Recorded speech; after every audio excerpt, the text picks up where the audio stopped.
Alors, aujourd'hui, on commence le cours de probabilité par un exemple d'introduction. On nous présente une situation sous la forme d'un tableau d'effectifs. Nous avons dans un lycée 1500 élèves. 1500 élèves qui sont répartis selon leur niveau et leur sexe. On choisit au hasard un des 1500 élèves du lycée et on va calculer la probabilité de certains événements. Alors, pour l'événement A, l'élève interrogé est un garçon. On va calculer la probabilité de A. On va chercher le nombre de garçons dans l'établissement, 600, parmi les 1500 élèves qui sont susceptibles d'être interrogés. Donc la probabilité va être 600 sur 1500. Dans les exercices, on nous demandera en général d'écrire le résultat final sous la forme d'une fraction réduite, ici ce serait 2 sur 5, ou alors sous la forme d'une valeur décimale. Donc ici, j'écris la valeur décimale 0,4 au cas où on en aurait besoin.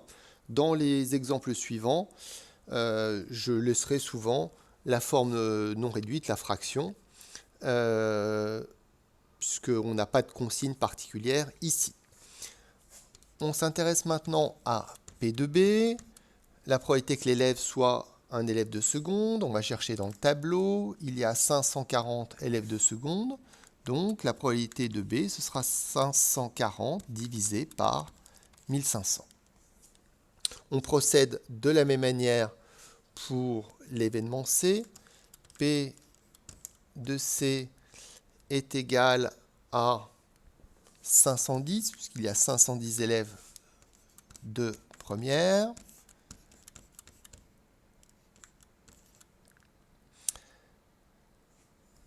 Donc divisé par 1500.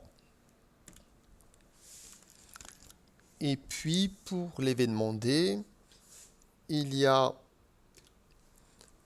450 élèves de terminale. Donc pour P de D, on obtient 450 sur 1500.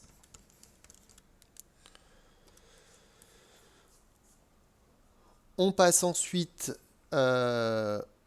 aux événements suivants qui sont construits à partir des événements qu'on a évoqués précédemment. L'élève interrogé est une fille, ça a un rapport avec un des événements précédents, ça a un rapport avec l'événement A.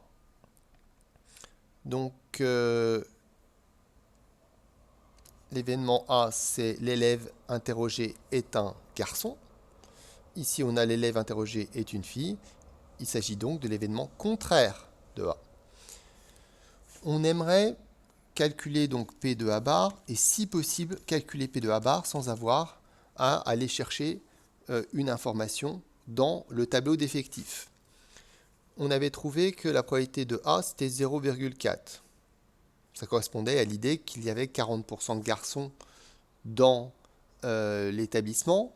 Si on sait qu'il y a 40% de garçons, on doit pouvoir calculer le pourcentage de filles. Et de la même manière, si on connaît la probabilité que l'élève interrogé soit un garçon qui est 0,4, on doit pouvoir calculer la probabilité que l'élève interrogé soit une fille. On va faire le calcul suivant, donc 1 moins 0,4, et on va trouver 0,6, ce qui revient à dire qu'il y a 60% de filles. Donc je l'explique un peu avec les pourcentages qui correspondent plutôt à une idée de proportion. Mais nous, quand on écrit les probabilités, traditionnellement, on écrit les résultats plutôt sous forme décimale ou sous la forme d'une fraction réduite. Ensuite, l'élève interrogé est un garçon de seconde. Donc ici, cet événement a un rapport avec des événements cités précédemment. Donc ça a un rapport avec l'événement A. Et puis, l'élève interrogé est un garçon. Et puis, ça a un rapport avec l'événement B. L'élève est un élève de seconde. Donc, ici, on va avoir une notation qui va correspondre à cette idée-là. Alors je vais prendre une nouvelle couleur. Donc la notation qu'on va utiliser, ce sera donc cette notation-là qui est inter. Le symbole, c'est un U à l'envers qui se lit inter, et A inter B, ça forme une intersection. Donc, pour la probabilité de A inter B, on va déterminer le nombre d'élèves qui sont des garçons de seconde.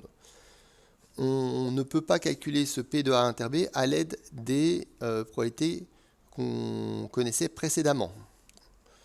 On pourra voir en première, en terminale, que dans certains cas, il y a des méthodes qui permettent de calculer P de A inter B grâce à d'autres informations, mais pour l'instant, chaque fois qu'on aura calculé P de A inter B, ce sera directement à partir des effectifs. Donc le nombre de garçons de seconde ici c'est 180. On n'a pas changé de situation, on choisit toujours un des 1500 élèves, donc ça nous fait 180 divisé par 1500. Maintenant, l'élève interrogé est un élève de terminale. Donc on considère l'élève est un garçon, c'est l'événement A. L'élève interrogé est un élève de terminale, donc c'est l'événement D. Donc ça nous fait l'événement A inter D. P de A inter D. On va chercher l'information dans le tableau. Les garçons de terminale, il y en a 210, donc 210 divisé par 1500. Donc on a vu des intersections. J'en profite pour signaler une chose au niveau du vocabulaire, du terme intersection. Si on reprend l'événement A inter B, ici on avait un élève de seconde et un garçon. Donc vous voyez que le nombre 180 qu'on a utilisé ici se retrouve dans le tableau à l'intersection d'une ligne et d'une colonne. Il se trouve à l'intersection de l'événement A et de l'événement B, d'où le terme intersection. On poursuit. Donc, dans la situation suivante, l'élève interrogé est une fille de seconde. Donc, cette fois, c'est aussi une intersection.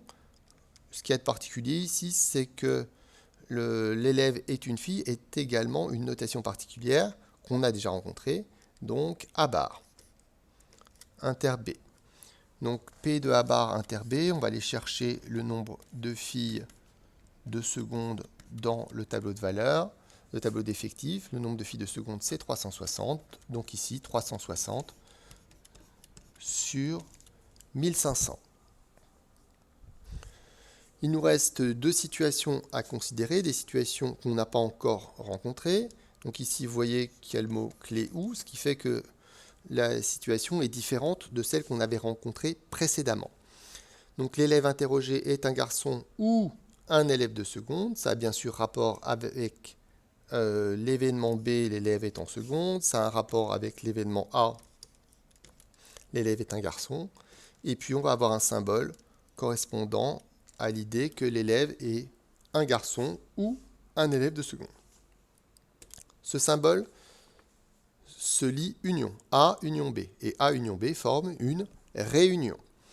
Alors on aimerait ici calculer la probabilité de A union B en réutilisant P de A qu'on a déjà calculé et P de B. Alors je vais plutôt écrire sous la forme en utilisant les fractions qu'on a obtenues. Donc A c'était 600 sur 1500. P de B c'était 540 sur 1500. Et ce qu'on a envie de faire ici, c'est d'additionner ces deux nombres. Donc l'élève est un garçon ou un élève de seconde. On voudra ajouter ce 600 et ce 540. Alors c'est pas complètement faux, mais il y a quand même une erreur dans cette idée. C'est que quand on additionne ce 600 et ce 540, il y a des élèves qu'on compte deux fois. on compte deux fois les élèves qui font partie des deux groupes, les élèves qui sont à la fois des garçons et des élèves de seconde. Donc ça veut dire qu'ici on a compté des élèves en trop. On a quand même envie d'additionner ce 600 et ce 540, mais les élèves qu'on a comptés en trop, précisément qu'on a comptés en double, en fait il faut les enlever. Et les élèves qu'on a comptés en double, ce sont les 180 garçons de seconde qui se trouvent là. Donc moins 180 sur 1500. On obtient, si je ne me trompe pas, 960 sur 1500. Je vous laisse vérifier. Alors, ici, je rappelle qu'on a utilisé uniquement des valeurs trouvées précédemment. Ici, 600 sur 1500, c'est P2A. 540 sur 1500, c'est P2B. Et 180 sur 1500, on l'avait trouvé là, c'est P2A inter B. Donc, on utilise uniquement des probabilités trouvées précédemment. Ce qu'on vient d'écrire est en fait une formule qui s'appelle formule de la réunion.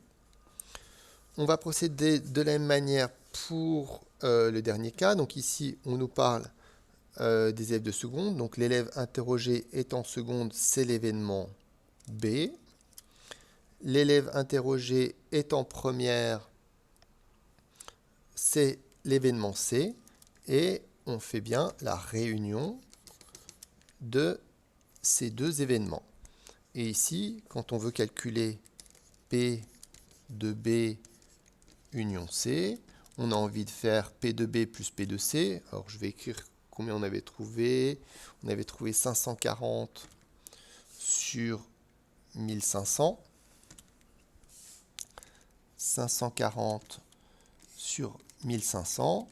On voudrait ajouter P de C, donc 510 sur 1500.